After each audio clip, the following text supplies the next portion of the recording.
अस्सलाम वालेकुम। Novel creation के प्लेटफ़ॉर्म के लिसनर्स एंड रीडर्स आप सब कैसे हैं? मैं अल्लाह ताला के यहाँ पूरी उम्मीद हूँ कि आप लोग अपनी फैमिलीज़ के साथ दुनिया के जिस कोने में जहाँ कहीं आबाद होंगे। आप लोग खुश होंगे, शाद होंगे, आबाद होंगे। आप ना सिर्फ़ अपना बल्कि अपनी फैमिलीज़ का भरपूर ख़्याल रख रहे होंगे। इस वक़्त नोवेल क्रिएशन के प्लेटफ़ॉर्म पर आप सब सुन रहे हैं नमल। नमर अहमद का लिखा हुआ खूबसूरत नोवेल। आइए शुरू करते हैं। तुम एक अच्छे इंसान हो शेरू। तुम्हें अपने भाई जैसे नहीं हो। तुम्हारे भाई ने मेरे ख़ानदान के 2 लोग कत्ल करवाए हैं। ज़ुमर की ज़िंदगी बर्बाद की है, फ़ारस को तबाह किया है। मेरा उनसे जो भी मसला है, तुमसे कभी भी शिकायत नहीं रही। तुम अंदर से अच्छे हो, तुम अपने वालिद की तरह हो, गुस्से के तेज़ हो, मगर तुम्हारा दिल अच्छा है। नाम भी मत लेना मेरे बाप का। उसकी आंखें मज़ीद सुर्ख़ हुईं, आस्तीन से मुँह रगड़ा। देखो, जो सुबह मैंने तुम्हें कहा, गुस्से में कह दिया। I am sorry Nausherwan. मुझे ये नहीं कहना चाहिए था। वो मुख्तात नज़रों से उसके पिस्तौल को देखता उसे ठंडा करने की कोशिश कर रहा था। रात का अंधेरा उन दोनों के गिर्द मज़ीद मुहीब होता जा रहा था। तुम्हारी माजरत की मुझे ज़रूरत नहीं है। नफ़रत से उसे घूरते शेरू ने दाईं तरफ थूका। देखो, तुम मेरे मुसलमान भाई हो। मुझे मारना चाहते हो, मार दो। तुम अगर मुझ पे हाथ उठाओगे, मैं तब भी तुम पे हाथ नहीं उठाऊंगा। तुम पॉइंट ब्लैंक पे मुझे शूट करके चले जाओ, कोई यहाँ नहीं है। मगर शेरू, अल्लाह देख रहा है। अल्लाह तुम्हें कभी ये मंजर भूलने नहीं देगा। कत्ल बहुत बड़ा गिल्ट है। इतना बोझ तुम पूरी जिंदगी कैसे उठाओगे? देखो शेरू, तुम रसान से चौंकने के अंदाज में वो समझाते हुए कहे जा रहा था, मगर नौशेरवा ने ट्रैगर दबा दिया। साइलेंसर ने आवाज़ दबा ली। क्लिक हुआ। एक गोली शोले की लपेटे लिए निकली और शादी के पेच में प्रविष्ट हो गई। खून का फवारा फूटा। वो बेइख्तियार आगे को झुका, पेच पे हाथ रखे बेयकीनी सदमे से फैली आंखों से नौशेरवां को देखा। मैंने तुम्हें बचाने के लिए कुछ नहीं किया। तुम्हारे डैड फिक्रमंद थे नौशेरवां। तुम्हें नीचे जाकर उन्हें उनके बेटे की शादी की मुबारकबाद देनी चाहिए। शोला बार नजरों से उसे घूरते नौशेरवां ने तने बाजू के साथ दोबारा ट्रैगर दबा दिया। दूसरी गोली उसके कंधे में जा लगी। वो दोहरा होके घुटनों के बल जमीन पे जा लुढ़का। दर्द इतना शदीद था, उसके लबों से कराहें निकलने लगी। मैं तुम्हें एक कहानी सुनाता हूँ नौशेरवां। मैं एक ऐसे लड़के को जानता हूँ जिसका बाप स्कूल टीचर था। आह आह आह। तकलीफ से चेहरा सफ़ेद पड़ता जा रहा था और सफ़ेद शर्ट भी सुर्ख होती जा रही थी। नौशेरवां कदम कदम चलता करीब आया। मैंने कहा, मुझे शेरू मत कहो, मेरा नाम। उसने बूट से सादी के मुंह पे ठोकर मारी। वो कमर के बल जमीन पे गिरा। नौशेरवां है, हिकारत से कहते उसके साथ खड़े गर्दन झुकाए उसने सादी को देखा। वो तेजी से बहते खून के साथ जमीन पे गिरा पड़ा था। बूट जहाँ पे लगा था वहाँ मुंह से खून रिसने लगा था। दर्द बेहद शदीद था। उसका जिस्म जल रहा था। वो कराहना चाह रहा था, मगर आवाज नहीं निकल रही थी। सफेद पड़ते चेहरे और बंद होती आंखों के साथ उसने अपने सर पे खड़े नौशेरवां को देखा। वो हाथ झुकाए अभी तक इस पे पिस्तौल ताने हुए था। इस सब के बाद डैड मुझे क्या समझते होंगे? सिर्फ अपना बेटा। ये मेरे बाप के लिए था। और ये, उसने दूसरे बाजू से मुंह रगड़ते उसकी तरफ पिस्तौल ताने ट्रैगर दबाया। गोली कहाँ लगी? नौशेरवां की आंखों के आगे मंशियात के बाइस बार बार छाते गुबार ने ठीक से मालूम ना होने दिया। सादी की टांग खून में भीगती दिखाई दे रही थी। और ये शीरी के लिए है, उसने लड़खड़ाती आवाज में चिल्लाकर कहा। नीचे गिरे सादी की आंखें बंद हो रही थी। दर्द उसके दिल तक को काट रहा था। अल्लाह, इससे शदीद तकलीफ के बाइस बोला नहीं जा रहा था। अल्लाह तुमसे हिसाब लेगा। आह। उसकी पलकें भारी हो रही थीं। आंखों के आगे अंधेरा छा रहा था। सर पे खड़ा नौशेरवां धुंधला रहा था। मुझे इसकी परवाह भी नहीं है। शदीद नफरत से उसे देखते शेरू ने बूट से उसके सर को ठोकर मारी। सादी का जख्मी चेहरा पड़े लुढ़क गया। तुम इसी काबिल हो। اس نے بوٹ سے اس کے وجود کو چند اور ٹھوکریں ماری۔ کتنی اور کدھر، حساب کتاب کھو گیا تھا۔ بالآخر تھک کر وہ رکا اور ادھر ادھر دیکھا۔ وہ اندھیرے پورچ میں کھڑا تھا۔ اس کے قدموں میں خون میں لت پت سادی گرا پڑا تھا۔ آگاہی اس کے دماغ کو چڑھی کوکین ہرن کرنے لگی تھی۔ وہ تیزی سے جھکا، سادی کا موبائل اٹھایا جس پہ خون کے محض چند قطرے لگے تھے، اور اسے اپنے جیب میں ڈالے مڑ گیا۔ اب اسے جلد سے جلد یہاں سے نکلنا تھا۔ تب ہی دل تجھ سے بچھڑ کر بھی کہاں جائے گا اے دوست۔ فورڈلی ایور آفٹر کی ساری بتیاں جلی تھی۔ باہر کلوزڈ کا بورڈ لگا تھا۔ اندر تمام میزیں خالی تھیں سوائے درمیان میں ایک لمبی میز کے، جس کے گرد وہ سب منتظر سے بیٹھے تھے۔ فارس خاموشی سے بار بار کلائی کی گھڑی دیکھتا، پھر ذرا کی ذرا نگاہ زمر پہ ڈالتا جو سینے پہ بازو لپیٹے سامنے ٹہل رہی تھی۔ اس کے چہرے پہ اضطراب تھا اور نظریں بار بار دروازے کی طرف اٹھتی تھی۔ آ جائے گا، تم بیٹھ جاؤ، بڑے ابا نے نرمی سے پکارا۔ ان کی ویل چیئر لمبی میز کی سربراہی نشست کی جگہ پہ رکھی تھی۔ فارس ان کی دائیں ہاتھ پہلی کرسی پہ تھا، ایک کرسی زمر کے لیے چھوڑ کر حنین بیٹھی تھی۔ وہ بھی گاہے بگاہے وال کلاک کو دیکھتی، پھر چہرے پہ اداسی آ جاتی۔ ندرت، جنید اور سیم کے ساتھ کچن میں تھی، باقی سب کی چھٹی تھی۔ سیم غالباً مدد کروانے کی بجائے کام بڑھا رہا تھا۔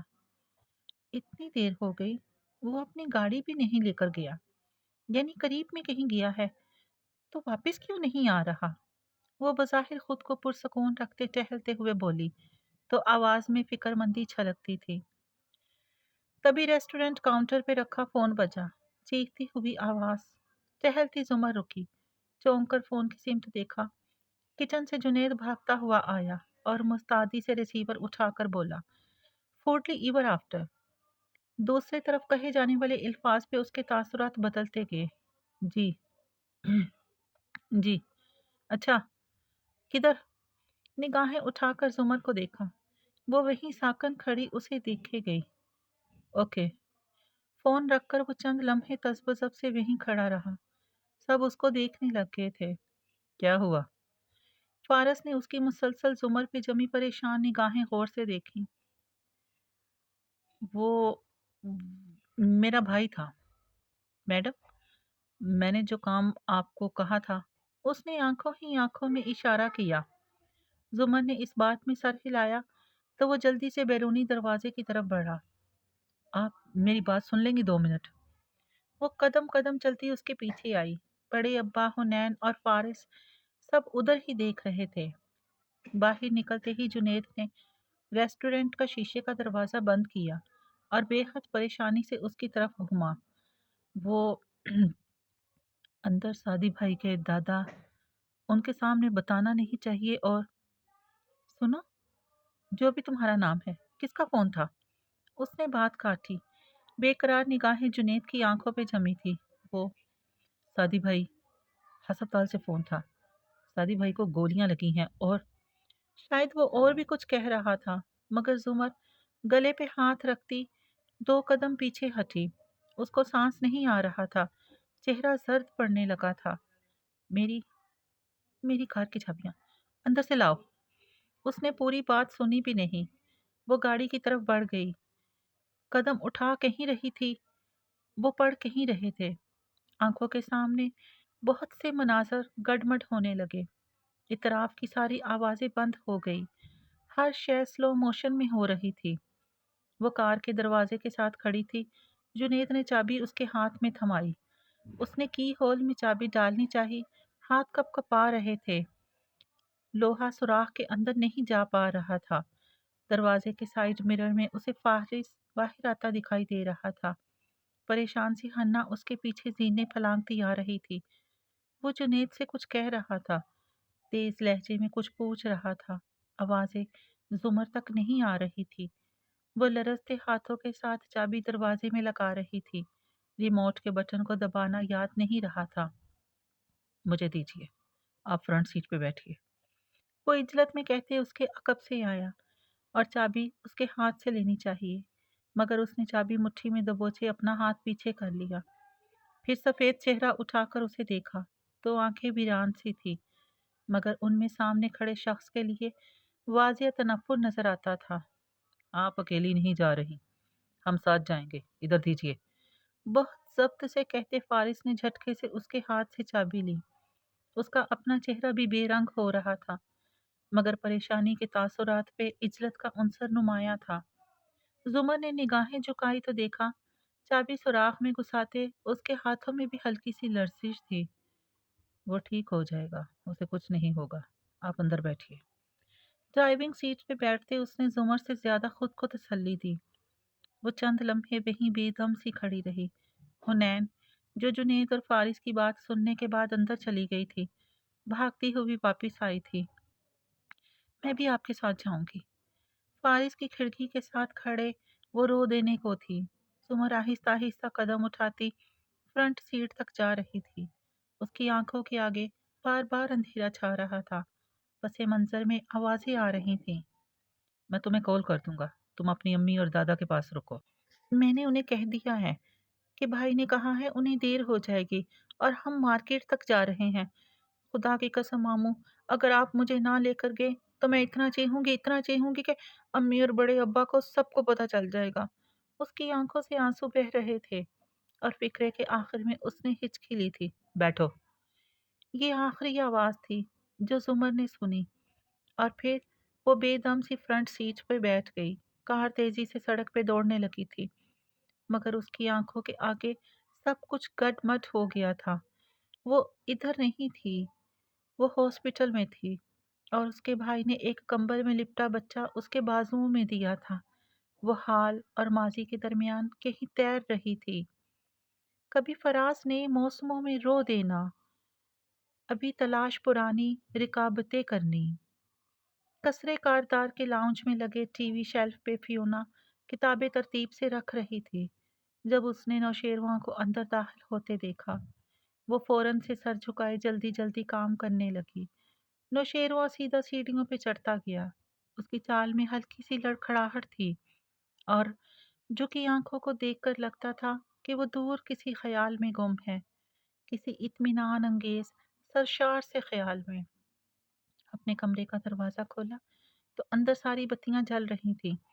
इतनी तेज रोशनी से उसकी आंखें चुंधिया गईं। नागवारी से इधर उधर देखा और फिर साकित रह गया। सामने काउच पे हाशिम बैठा था। सुबह वाली शर्ट और पैंट में मलबूस था। टाई और कोट उतारने के बाद उसने लिबास भी नहीं बदला था, और अब टांग पे टांग जमाए बैठा वो चुपती नजरों से चौखट में खड़े शेरू को देख रहा था। रुक क्यों गए हो, अंदर आओ। तंजिया सा बोला तो नौशेरवां ने बज़ाहिर सरसरी सा सर झटका, हाथ में पकड़ा कोट बेंच पे डाला। आप इधर। तुम्हें क्या लगता है मुझे तुम्हारी हरकतों के बारे में मालूम नहीं होगा? सुलगती नजरों से उसे देखता वो गुस्से से एकदम फटा था। क्या सोचकर तुमने ये किया, हाँ?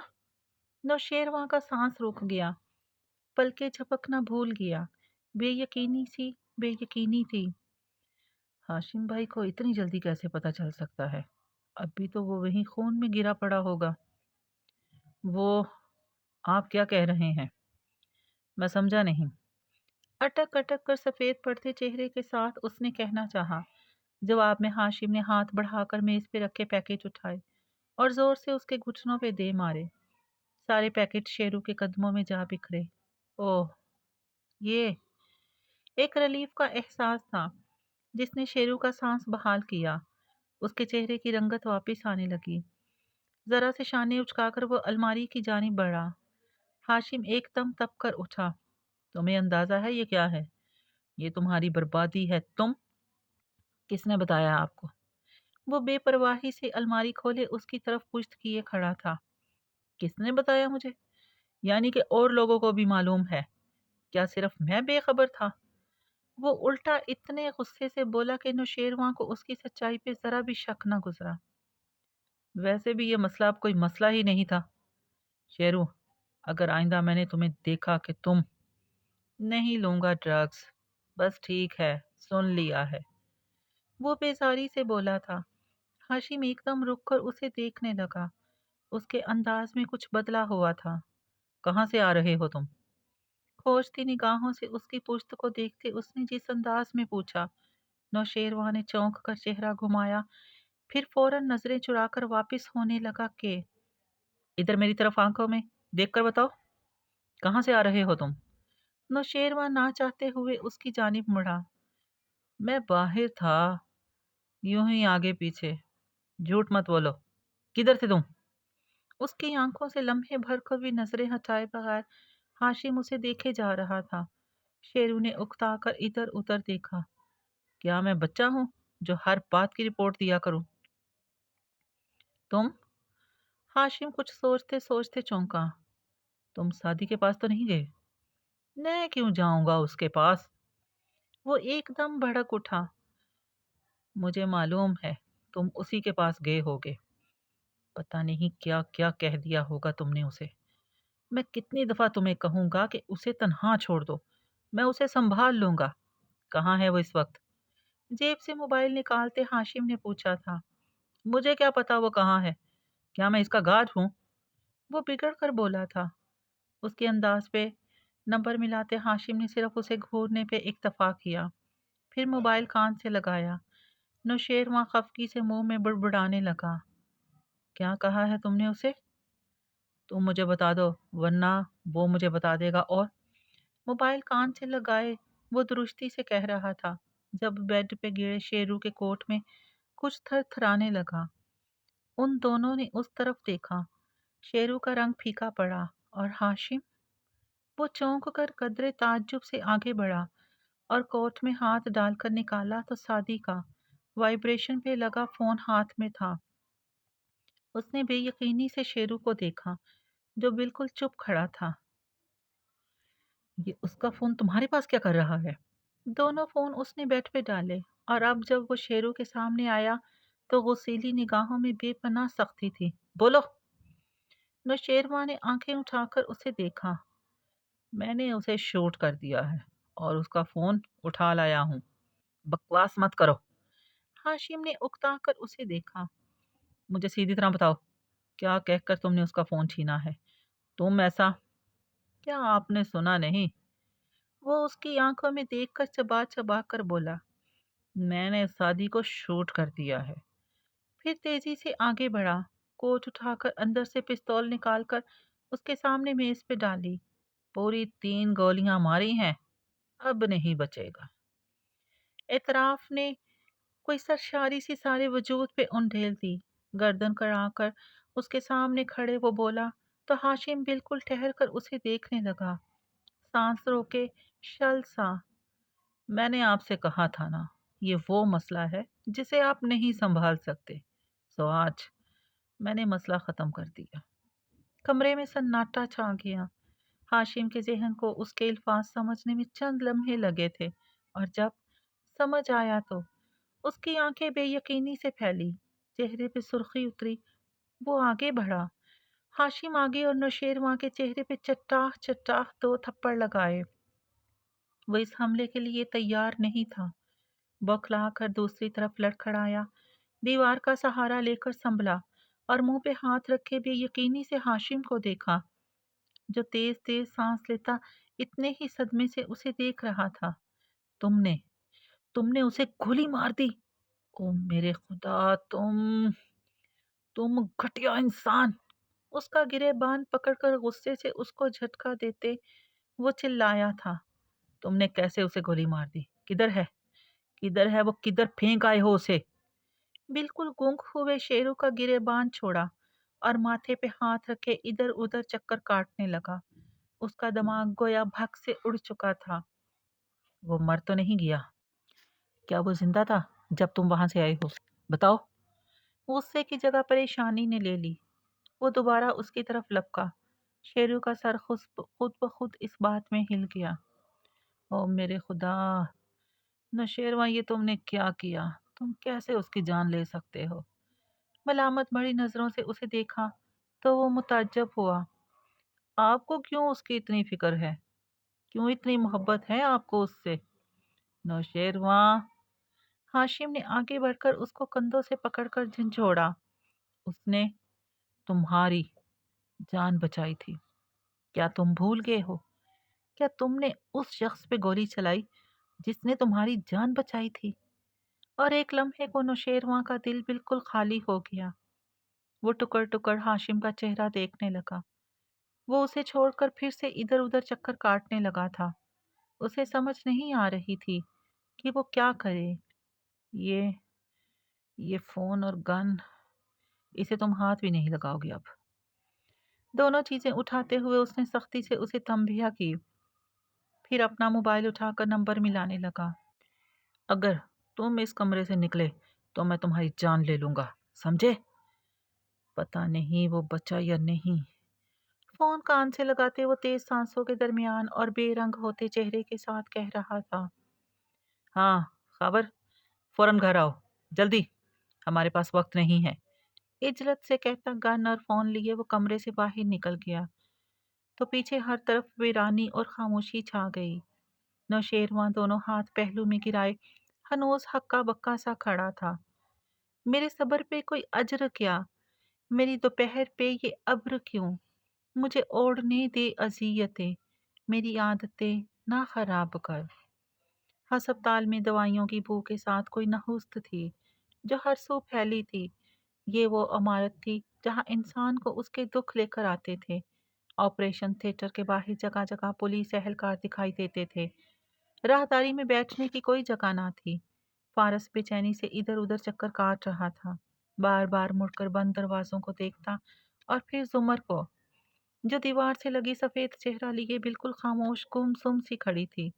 اس کی نظریں دروازے پہ جمی تھی اور ان میں زمانے بھر کی ویرانی تھی۔ وہ روئی نہیں تھی، سو اس کا ہلکا میک اپ، آویزے، خوبصورت لباس ویسے ہی دھمک رہے تھے، مگر چہرے کی بے رونقی نے سب ویران کر دیا تھا۔ واحد آواز حنین کے رونے کی تھی۔ وہ زمر کے قریب کھڑی، سر جھکائے، گٹا گٹا سا روئے جا رہی تھی۔ پھر اس نے آنسوؤں سے بھیگا چہرہ اٹھایا، گیلی آنکھوں سے فارس کو دیکھا۔ ماموں، اتنی دیر ہو گئی، یہ لوگ باہر کیوں نہیں آتے؟ کوئی کچھ بتاتا کیوں نہیں ہے؟ فارس نے تعصب سے اسے دیکھا۔ سرجری ہو رہی ہے، وقت لگے گا۔ اگر دوبارہ امی کا فون آئے تو وہی کہنا جو پہلے کہا ہے کہ ہم شادی کے کسی دوست کے لیے ادھر ہیں۔ مگر بھائی کو کون گولی مار سکتا ہے؟ ابھی یہ سوچنے کا وقت نہیں ہے، تم بس دعا کرو۔ وہ سر جھٹکتے دوبارہ ٹہلنے لگا۔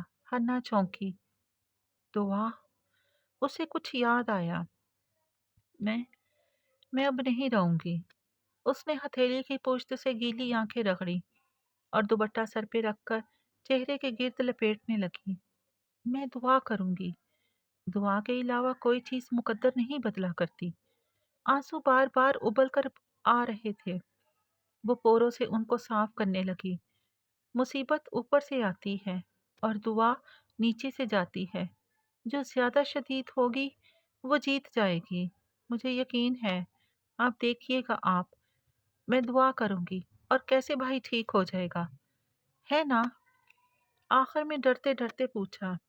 وہ چلتے چلتے اس کے پاس ٹھہرا، اداسی سے اس کا چہرہ دیکھا، پھر اس کا چہرہ تھپ تھپا کر اپنے کندھے سے لگایا۔ حنین کے گرم گرم آنسو پھر سے گرنے لگے۔ دعا کرو۔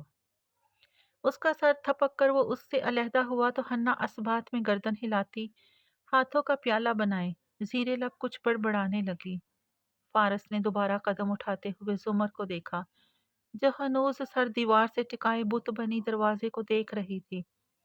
اس کی آنکھیں بالکل ویران تھی۔ وہ آہستہ سے آگے بڑھا اور فارس کوریڈور کا موڑ مڑ گیا۔ چند لمحے بعد جب واپس آیا تو ہاتھ میں شوپر میں لپٹی ٹھنڈے پانی کی بوتل تھی۔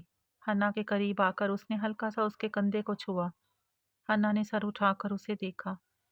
اپنی پھپھو سے کہو پانی پی لے۔ بوتل شوپر سے نکال کر اسے تھماتے سرگوشی کی۔ ہنا نے چونک کر زمر کو دیکھا جو تھیٹر کے دروازے کو تک رہی تھی، پھر فوراً بوتل لے کر اس تک آئی۔ پھپھو، پانی پی لے۔ اس نے زمر کی کوہنی چھو کر کہا تو وہ چونکی، چہرہ پھیر کر اسے دیکھا، پھر بے اختیار نگاہیں اٹھی اور فاصلے پہ کھڑے فارس کے ہاتھوں تک جا ٹھہری۔ خالی شوپر۔ اس نے دوبارہ بوتل کو دیکھا۔ مجھے پیاس نہیں ہے، وہ بنا تاثر کے کہہ کر رخ پھیر گئی۔ تھوڑا سا ہی پی لیں، مگر زمر نے نفی میں سر ہلا دیا۔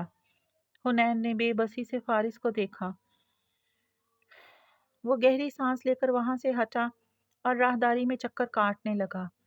انتظار بہت تکلیف دہ تھا۔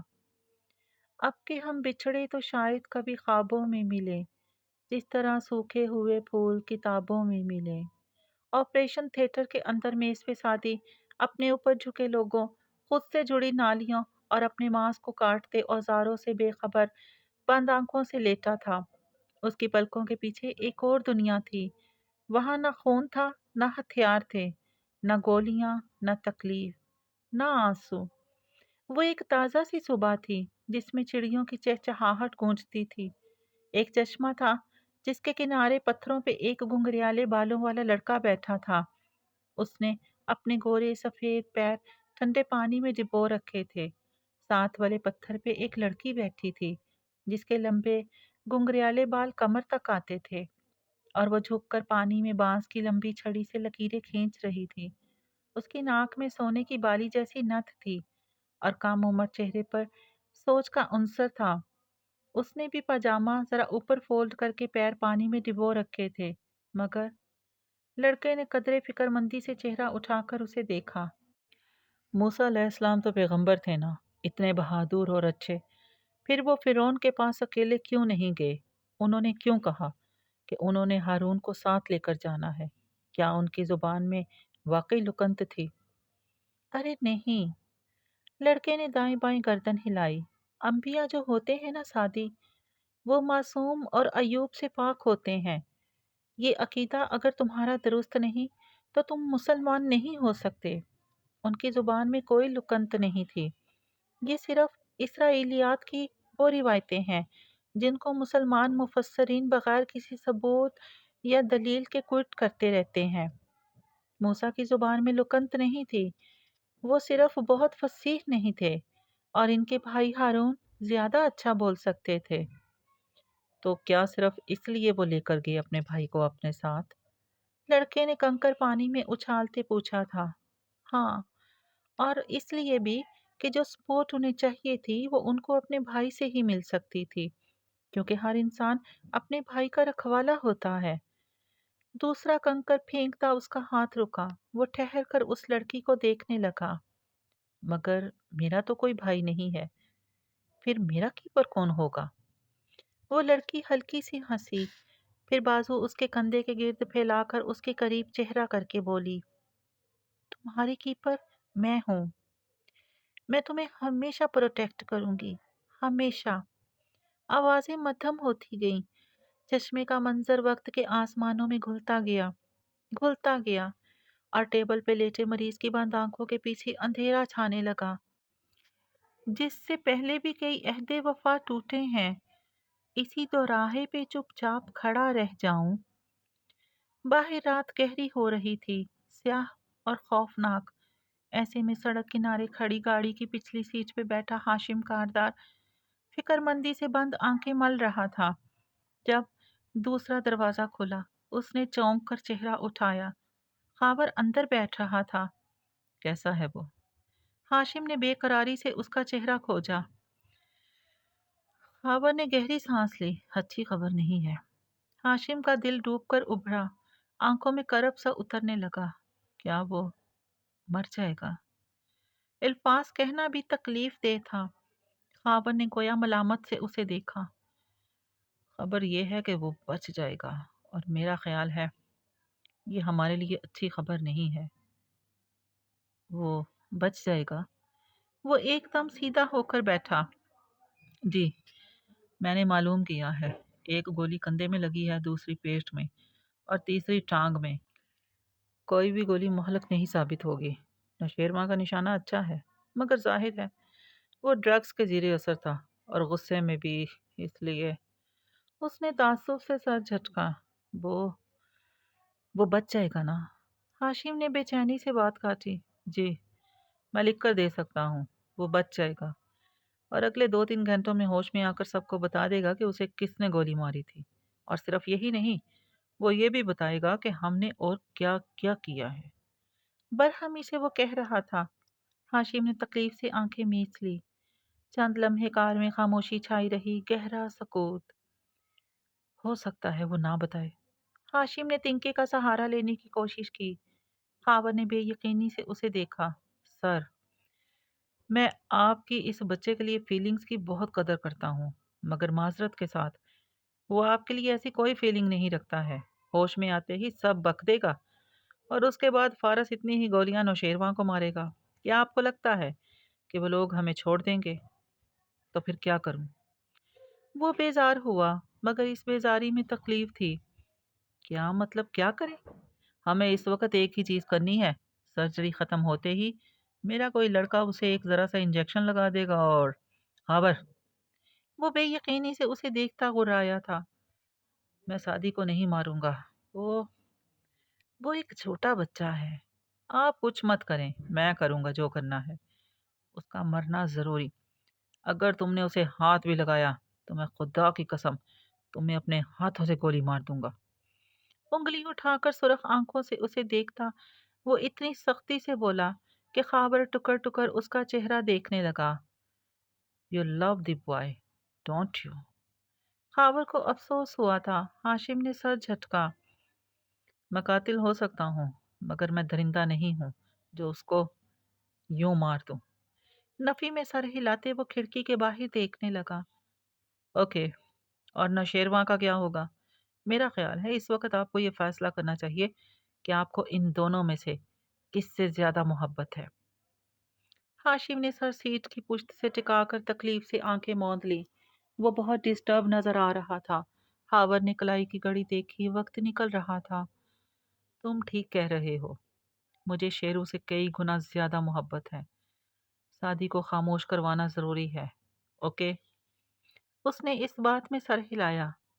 اب تم وہ کرو جو میں تمہیں کہتا جاؤں۔ خاور توجہ سے سننے لگا۔ بچھڑے لوگ کبھی بھی لوٹ کے نہیں آتے دوست، بس فقط یادوں کے کچھ نشان ہوا کرتے ہیں۔ سفید راہداری ابھی تک خاموش تھی۔ زمر ہنوز اسی طرح کھڑی آپریشن تھیٹر کے دروازوں کو دیکھ رہی تھی۔ حنین زمین پہ اکڑو بیٹھی، چہرہ ہاتھوں کے پیالوں میں گرائے دعا مانگ رہی تھی۔ فارس مخالف دیوار سے کمر ٹکائے ایک گھٹنا موڑے کھڑا تھا۔ ارد گرد پولیس اہلکار ہنوز پہرے داری کر رہے تھے۔ وردی میں ملبوس سرمت شاہ بھی وہیں تھا، مگر ایک حد سے وہ آگے نہیں بڑھا تھا۔ بس فاصلے پہ کھڑا احتیاط سے فارس کو دیکھ لیتا، جو گاہے بگاہے اس پہ ایک تیز نظر ڈالتا تھا۔ اس نے زمر سے بات کرنے کی کوشش کی تو فارس نے صرف ہاتھ اٹھا کر اسے رک جانے کا کہا اور وہ فوراً پیچھے ہٹ گیا۔ سرمت شاہ وہی اے ایس پی تھا جس نے فارس غازی کو 4 سال قبل گرفتار کیا تھا، جو فارس کے گھر جا کر اس کی گاڑی سے ملنے والی وارث سے جڑی چیزیں اسے دکھا کر اس کیس سے علیحدہ رہنے کی دھمکی دیا کرایا تھا، اور حوالات میں تو اس سے روز کی ملاقات رہتی تھی، اور اس ملاقات کے نشان فارس کی کمر پہ آج تک موجود تھے۔ کتنے گھنٹے بیت چکے تھے کسی کو یاد نہیں تھا۔ جب دروازے کھلے تو سب ادھر ہی بڑھے۔ زمر سب سے آگے تھی۔ وہ کیسا ہے؟ اس نے پریشانی سے سرجن کا چہرہ دیکھتے ہوئے پوچھا تھا۔ آواز اتنی ہی ہلکی تھی کہ بمشکل سنائی دیتی تھی۔ آپ فکر مت کیجیے، وہ ٹھیک ہے۔ آپریشن ہو چکا ہے اور اب سٹیبل ہے۔ کچھ دیر تک اسے وارڈ میں شفٹ کر دیں گے۔ کیا وہ صرف الفاظ تھے یا کوئی روح تھی جو ان میں پھونک دی گئی تھی؟ حنا نے ہاتھوں میں چہرہ چھپا لیا۔ اس کی ہچکیاں سنائی دینے لگی تھی۔ فارس نے نڈھال سے دیوار سے کمر لگا کر آنکھیں بند کی، اور زمر وہ بس ایک ٹک ڈاکٹر کو دیکھ رہی تھی۔ کیا میں اس سے مل سکتی ہوں؟ ایک دفعہ وارڈ میں شفٹ ہو جائے تو آپ مل سکیں گی۔ وہ آگے بڑھنے لگے۔ زمر فوراً ان کے پیچھے لپکی۔ کب کب شفٹ کریں گے وارڈ میں؟ بس تھوڑی دیر تک۔ زمر نے ہلکے سے اس بات میں سر ہلا دیا۔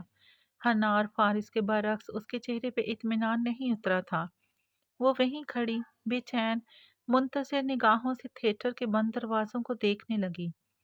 काफी देर बीत चुकी और वो शादी के बाहर लाने का इंतजार करते रहे। फारिस अब इधर उधर टहलता बार बार कलाई की घड़ी देख रहा था। हुनैन गीला चेहरा साफ किए हल्का सा मुस्कुराती हुई अब खड़ी हुई थी। जुमर वैसी ही गुमसुम दीवार से लगी थी। थिएटर के दरवाजे खुले और एक सिस्टर बाहर निकली तो फारिस उसकी तरफ लपका। कब शिफ्ट करेंगे शादी को? उसे होश आ गया? नर्स ने रुककर उसका चेहरा देखा। वो मरीज जिसको गोलियां लगी थी, उसको तो शिफ्ट कर दिया गया है कब का। फारिस के अब्रू ताज्जुब से इकट्ठे हुए। हम तब से यहीं खड़े हैं, उसे तो बाहर नहीं लाया गया। अरे, वो बैक डोर से लेकर गए हैं ना वार्ड में। उसने ओटीए के दूसरे दरवाजे की सिमत इशारा किया, जो कॉरिडोर का मोड़ मुड़कर आता था। यहाँ से दिखाई ना देता था। फारिस और हन्ना मुड़कर उस तरफ देखने लगे। जुमर बेचैनी से आगे बढ़ी। किस वार्ड में? प्लीज मुझे उस तरफ ले जाएं।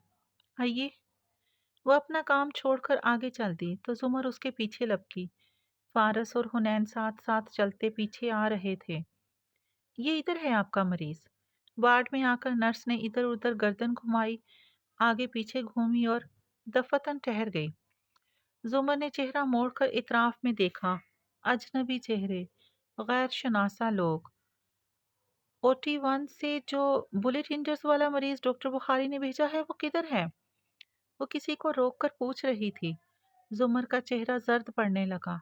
उसने वीरान निगाहें उठाकर हुनैन को देखा, जो इतनी ही मुतज्जब लग रही थी। यहाँ तो कोई मरीज नहीं लाया गया। क्या मतलब? मेरे सामने वार्ड बॉयज उसे लेकर गए थे। हर चीज स्लो मोशन में होती नजर आ रही थी। कैसे गायब हो सकता है हमारा मरीज? मैं तुम्हारी जान ले लूंगा अगर उसे कुछ हुआ तो।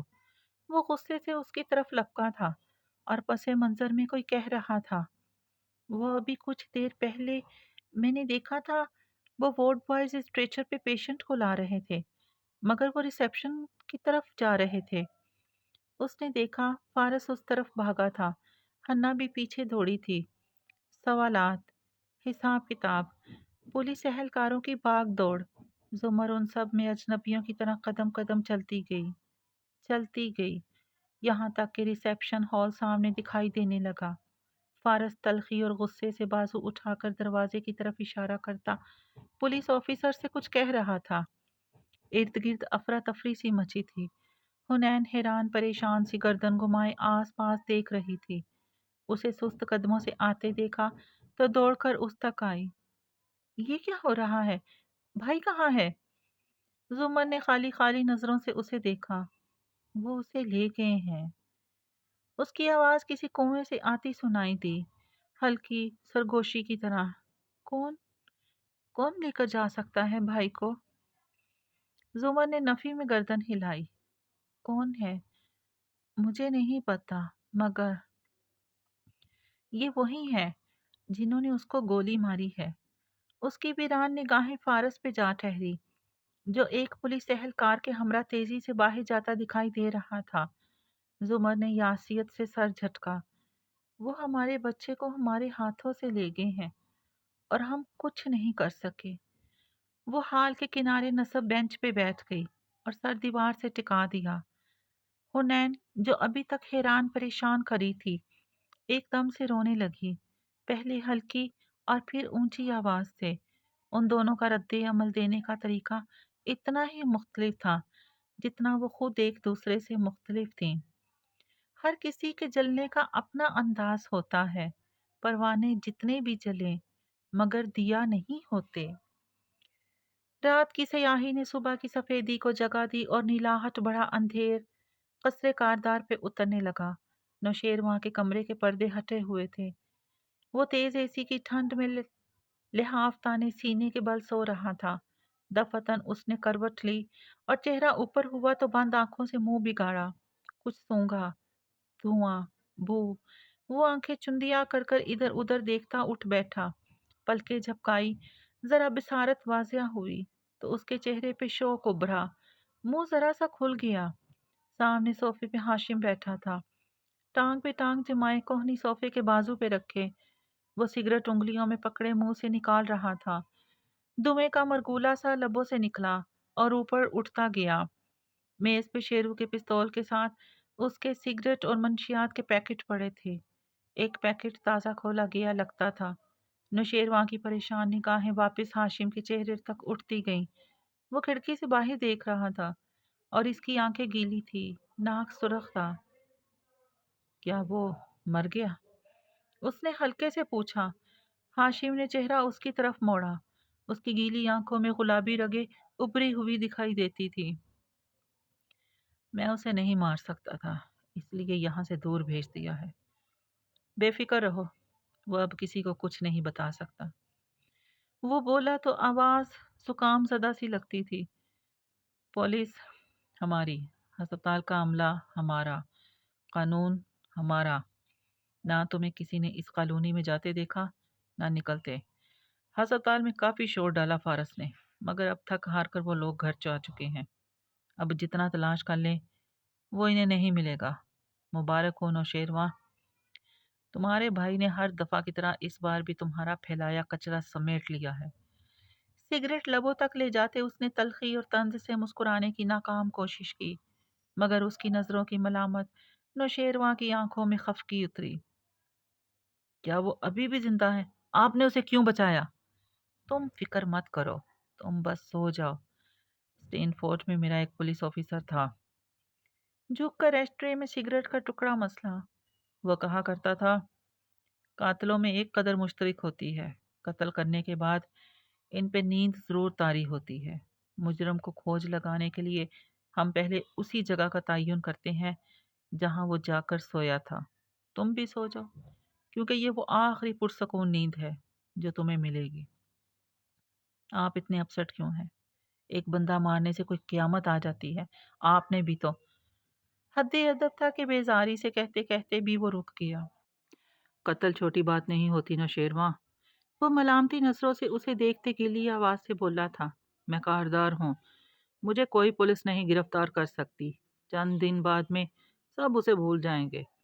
किसी का मरा हुआ बच्चा भी पैदा हो तो वो उसे नहीं भूलता। तुम कहते हो वो उसे भूल जाएंगे? क्या आपने दो लोग नहीं मारे थे? क्या हुआ? कुछ भी नहीं। हाँ, सारा कसूर मेरा है, गलत किया मैंने तुम्हें बताकर।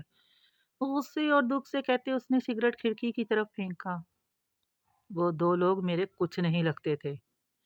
वो दो अच्छे मगर आम से लोग थे। तुमने शेरू उस पे गोली चलाई जो उनके खानदान का हीरो था। अभी वो शौक में है। 24 घंटों में ये शौक सदमे में बदलेगा और फिर गुस्से में वो उसे ढूंढेंगे और उसके मारने वाले को भी। मगर तुम बेफिक्र रहो, तुम्हारा भाई है ना, तुम्हें बचा लेगा हमेशा की तरह।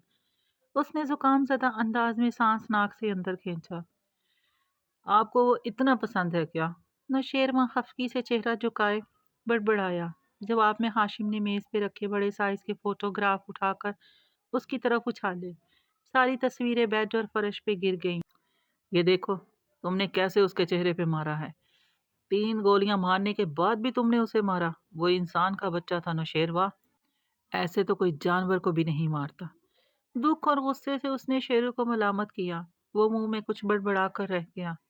खैर, ये सब अब हमारा मसला नहीं है। मैं यहाँ सिर्फ एक सवाल का जवाब लेने बैठा हूँ। शेरू ने चौंक कर उसे देखा। वो अब जरा खुद को संभालते हुए संजीदगी से उसको देखते कह रहा था। तुमने मुझे बताया है कि कैसे तुम उसके पीछे गए, उसको 3 गोलियां मारी और वापस आ गए। पुलिस रिपोर्ट के मुताबिक भी उसको 3 गोलियां ही लगी हैं।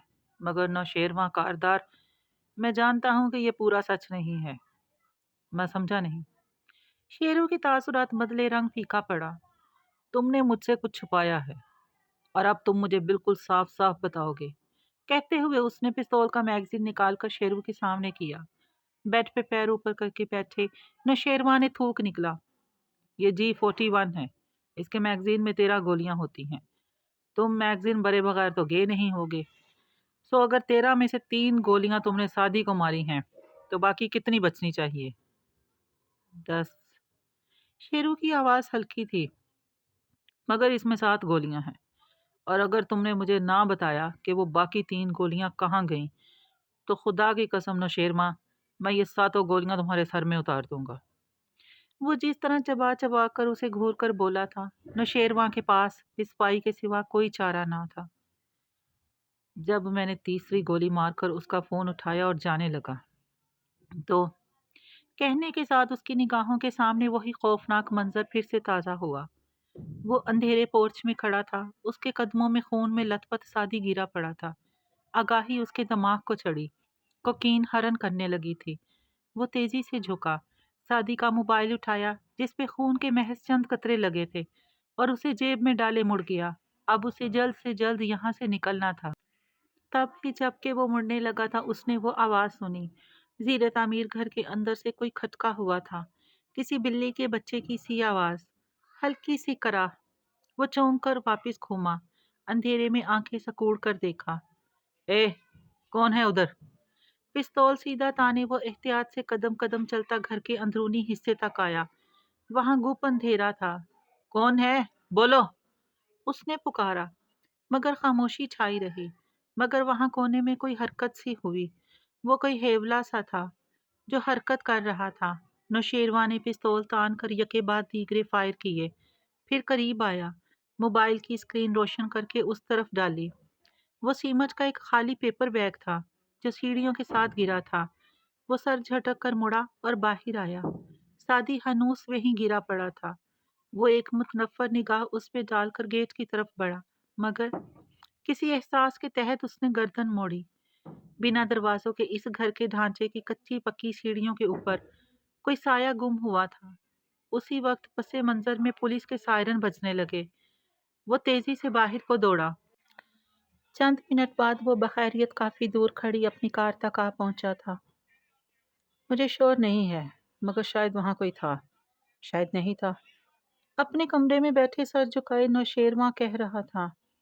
خاشی میں ایک دم اٹھا، سارا نشہ حرن ہوا۔ کیا اس نے پچھلے قتلوں کا حوالہ دیا؟ میرا نام لے کر کچھ کہا؟ ہاں، بہت کچھ بولا تھا اس نے۔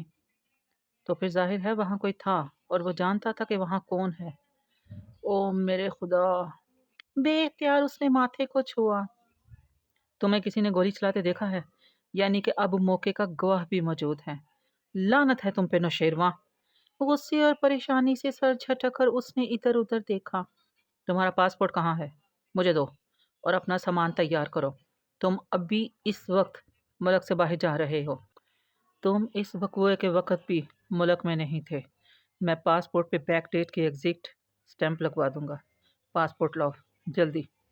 آخر میں وہ غصے سے چلایا تو نوشیروان تیزی سے بستر سے اترا اور الماری کی طرف لپکا۔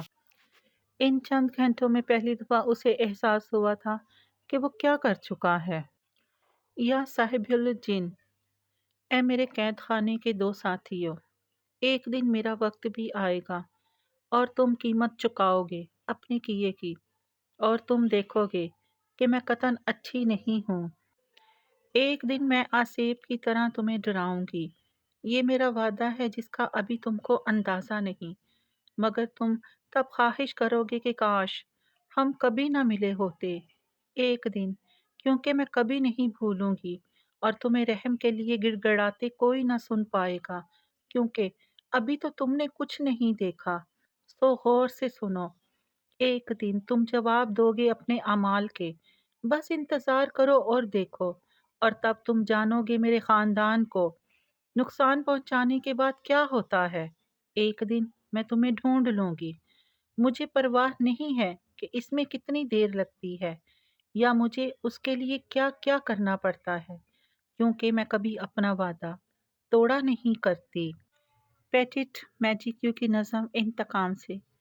سعدی یوسف کی گمشدگی کے 5 گھنٹے بعد آج صبح چھوٹا باغیچہ ویران پڑا تھا۔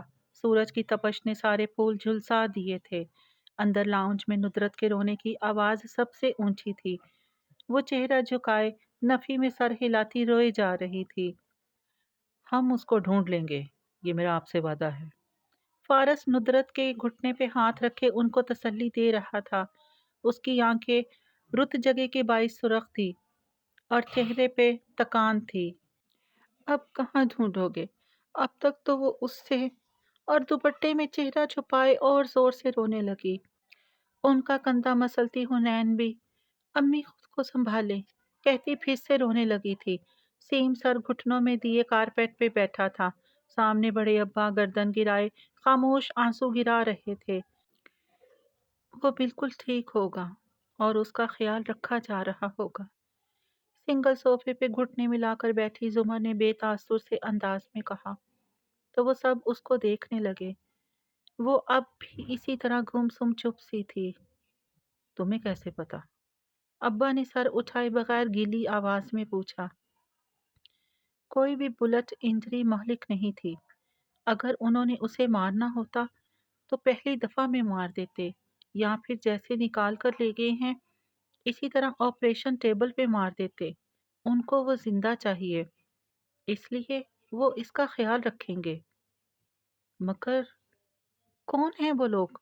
بھائی نے کسی کا کیا بگاڑا تھا؟ حنین نے بے بسی سے روتے پوچھا۔ زمر نے ہلکے سے کندھے اچکائے۔ مجھے نہیں پتا، اور اٹھ کھڑی ہوئی، پرس اٹھایا، چابیاں نکالی۔ حنین نے تحیر سے اسے دیکھا۔ آپ کہاں جا رہی ہیں؟ زمر نے جواب دیے بنا اسٹریپ کندھے پہ ڈالی، موبائل بیگ میں رکھا۔ فارس نے اس کی طرف نظریں اٹھائی۔ میں جا رہا ہوں تھانے، آپ مت جائیے۔ میں گھر جا رہی ہوں۔ کسی سے نگاہ ملائے بنا وہ مڑ گئی۔ حنین کی آنکھوں میں صدمہ اترا۔ آپ، بڑے ابا، امی، سب کو اتنی تکلیف میں چھوڑ کر جا رہی ہیں۔ زمر کو عقب سے اس کی آواز آئی، مگر وہ قدم قدم آگے بڑھتی رہی۔ حنا نے بے دردی سے آنکھیں رگڑی۔ ٹھیک ہے، جائیے، ہمارا بھائی جیے یا مرے، آپ کو کیا فرق پڑتا ہے؟ آپ نے تو ویسے بھی 4 سال ان سے کوئی تعلق نہیں رکھا تھا۔ زمر کے قدم لمحے بھر کو تھمے، پھر وہ آگے بڑھ گئی۔ حنین، کم از کم اس وقت لڑائی مت کرو۔ وہ خفگی سے ٹوکتا اٹھا۔ حنا نے صرف ملامتی نظروں سے اسے دیکھا اور رخ پھیر گئی۔ امی گھٹا گھٹا سا ابھی تک رو رہی تھی اور بڑے ابا کے ضعیف چہرے پہ آنسو ہنوز ٹپک رہے تھے۔ وہ اب کسی کو نہیں ملے گا، میری امید کھو گئی ہے، وہ دکھی دل سے کہہ رہے تھے۔ جو خیال تھے نہ قیاس تھے، وہی لوگ مجھ سے بچھڑ گئے۔ جو محبتوں کے اساس تھے، وہی لوگ مجھ سے بچھڑ گئے۔ اس نے انیکسی کا دروازہ کھولا تو اندر سناٹا تھا۔ وہ اسی زرد چہرے اور ویران آنکھوں کے ساتھ اندر داخل ہوئی، پھر لکڑی کے زینوں پہ قدم رکھتی چڑھتی گئی۔ ایک ہاتھ ریلنگ پہ تھا، دوسرے میں پرس اور خاکی لفافہ تھام رکھا تھا۔ اپنے کمرے میں آ کر زمر نے پرس فرش پہ ڈال دیا، پھر خاکی لفافہ کھولا، فل سائز تصاویر نکالی، پھٹے ہونٹ، سرخ نشانوں اور زخموں والا چہرہ لیے، بند آنکھوں سے لیٹا سادی، خون آلود لباس۔ زمر نے ایک کے بعد ایک تصویر سامنے کی۔ اس کی بری آنکھیں اس لڑکے کی بند آنکھوں پہ جمی تھی، خشک بری آنکھیں۔ پھر یکا یک ان میں پانی بھرا، اتنا کہ وہ ڈب ڈب آ گئی اور آنسو چہرے پہ تیزی سے لڑکنے لگے۔ اس نے زور سے وہ تصویریں سامنے دیوار پر دے ماری اور پھر گھٹنوں کے بل بیٹھتی چلی گئی، چہرہ جھکائے، مٹھیاں فرش پہ رکھے۔ وہ ایک دم بلک بلک کر رونے لگی تھی۔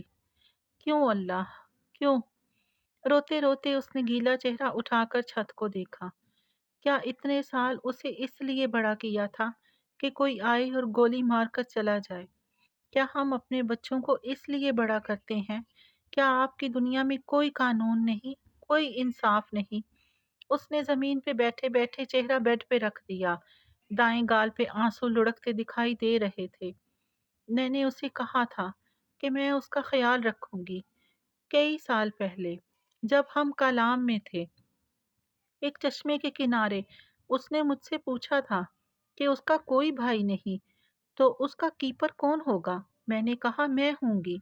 2 سال بعد سیم پیدا ہوا، مگر اسے تب بھی پتا تھا کہ اس کی کیپر زمر ہوگی، ہمیشہ اس کا خیال رکھے گی، مگر میں اس کا خیال نہیں رکھ سکی، میں اسے نہیں بچا سکی۔ کیوں اللہ، کیوں؟ وہ سسکیوں سے روئے جا رہی تھی۔ میں اب پہلے کی طرح آپ سے بات نہیں کرتی، میں ویسے دعا نہیں مانگتی، کیونکہ مجھے لگتا تھا میرے پاس کھونے کو کچھ نہیں بچا، مگر ایسا نہیں تھا۔ میرے پاس سادی تھا۔ ماتھا بیڈ سے ٹکائے وہ پھوٹ پھوٹ کر روتے کہہ رہی تھی، کیسے کسی نے اس کو گولی مار دی، کیسے اس کو اتنی تکلیف دی؟ اللہ، कोई जानवर को भी ऐसे नहीं मारता। वो तो फिर इंसान था।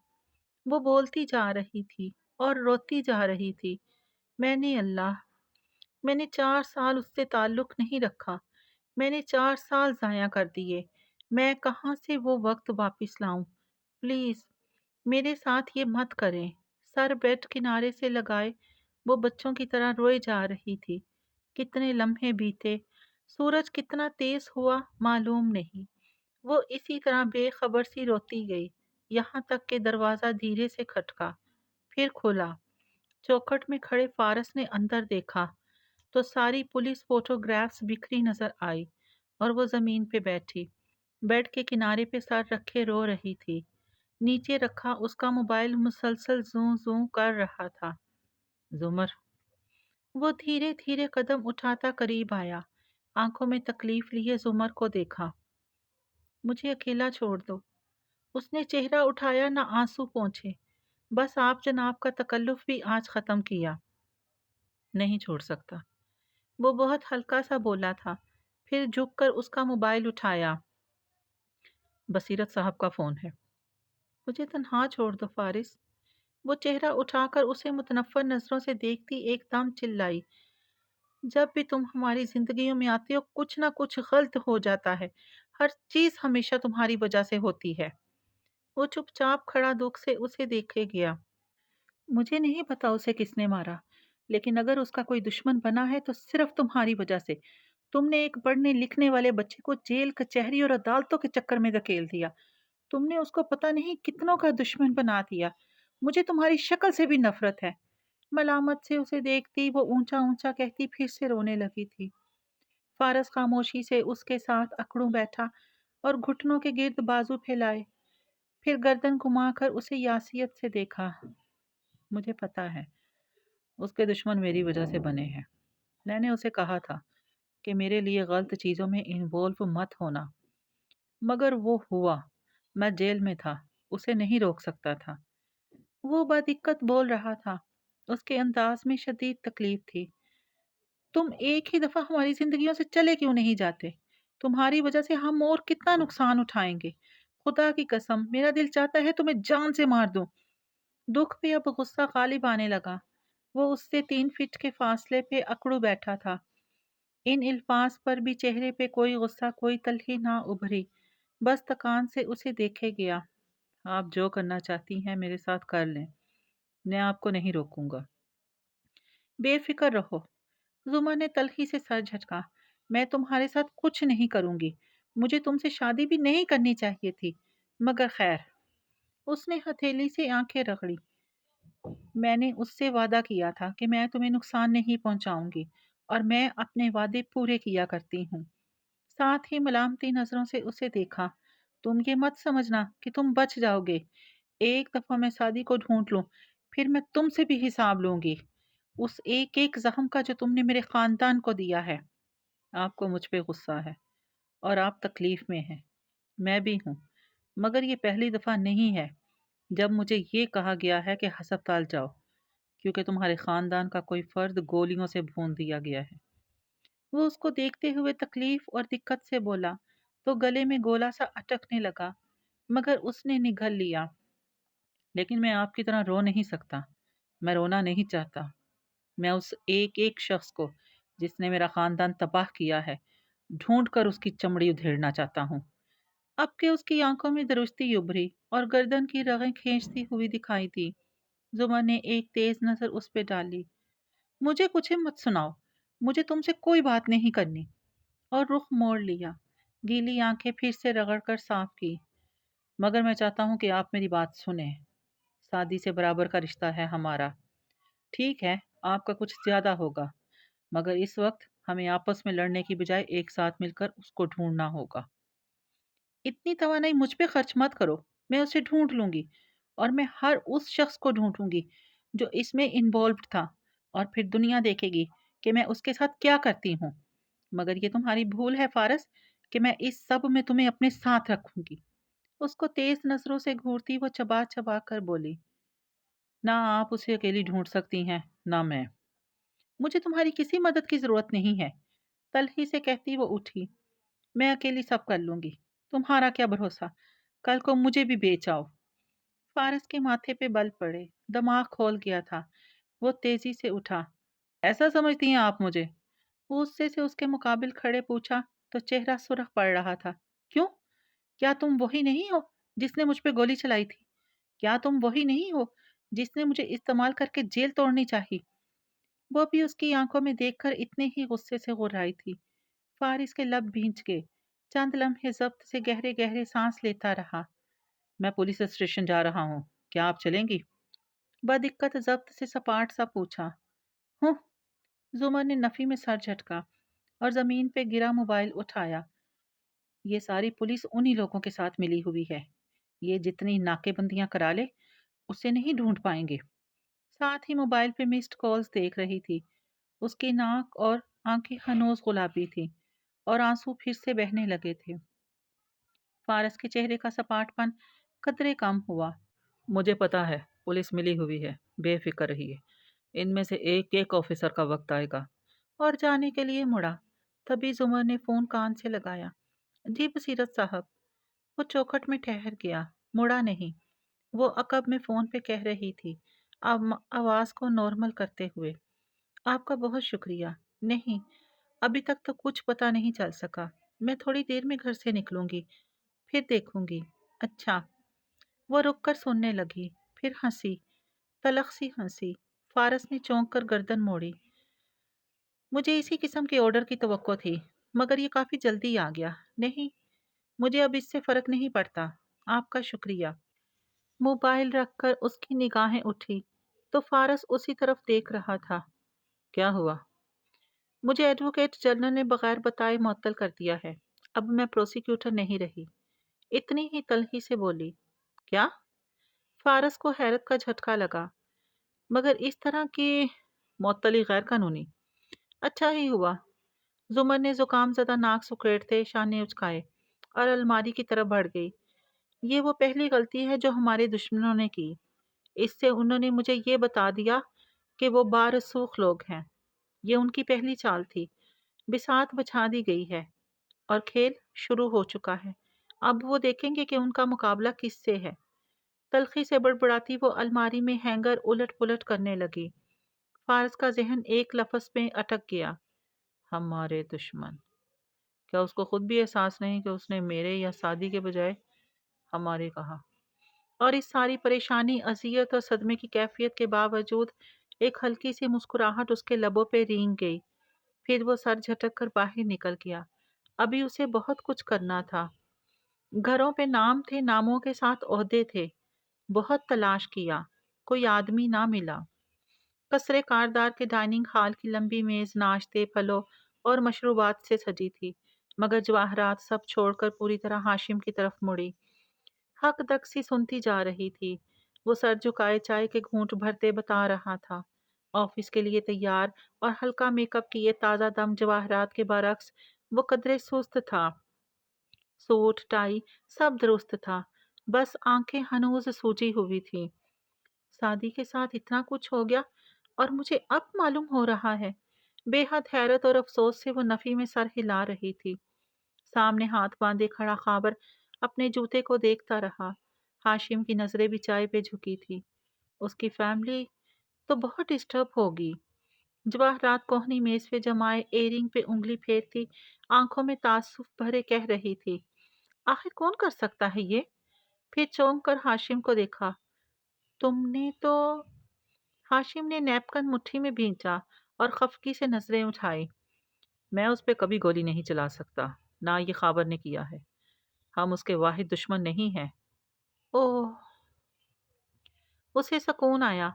फिर गिलास उठाकर जूस के दो घूंट भरे। खावर और हाशिम ने एक खामोश नजर का तबादला किया, मगर यकायक जवाहरात का सांस अटका। चेहरे पे परेशानी आई।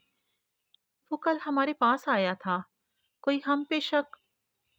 किसी को नहीं पता कि वो कल हमारे पास आया था। हम ऑफिस के कल के सीसीटीवी रिकॉर्ड को क्लियर कर देंगे। ज्यादा लोगों ने उसे देखा भी नहीं। अगर पता चल भी जाता है तो क्या हुआ, कोई हम पे शक नहीं कर सकता। हूँ। जवाहरात ने इस बात में सर हिलाया। हस्पताल से अगर वो गायब हुआ है तो जाहिर है इतनी जख्मी हालत में। ओहो, वो तो अभी तक जिंदा भी ना हो शायद। फिर यकायक एक ख्याल के तहत चौंकी। हाशिम, शादी का ये हादसा, मेरा मतलब है उसके जाने के बाद अब कोई नहीं है जो जानता होगा कि हमने वो सब किया था। हाशिम ने मलामती नजरों से उसे देखा। क्या आपको इस हादसे का जरा भी अफसोस नहीं? ओ नहीं, ऑफ कोर्स है। मैं तो ऐसे ही कह रही थी। वो फौरन माजरती अंदाज में कहती नाश्ते की तरफ मतवज्जो हो गई। ऑफिस जाने से पहले उनके घर चलेंगे। ये तो अभी इसका दिमाग उल्टा था, वरना वो बहुत प्यारा लड़का था, मेरा बहुत अच्छा दोस्त। ऐसे ही गारत गरों वाली कहानी याद आई जो एक शाम उसे अबतर ज़हनी हालत में सुनाई थी। चलो, इस कहानी का दूसरा गवाह भी खत्म हुआ। और पहली, मैरी को भिजवा दिया तुमने? सरसरी सा पूछा। जी, उसे मुलक बदल कर दिया है आज। और जवाहरात का दिल मजीद हल्का हो गया। शुक्र। ओके। उसका दिल उचाट हो चुका था। बेजारी से कहकर उठ खड़ा हुआ। शेरू फिर नाश्ते पे नहीं आया। वो जरा फिक्रमंद हुई। वो रात दुबई चला गया था। आज जब तक पार्टी से आई मैं सो चुका था, बता नहीं सका। उसने सेल फोन उठाते सरसरी से इतला दी।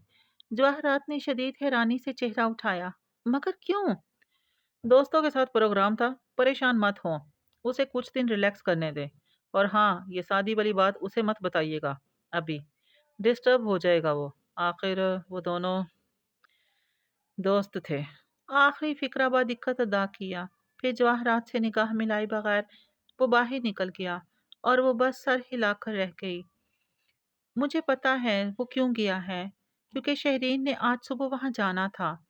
नाराजी से बुड़बुड़ाते गिलास उठाया।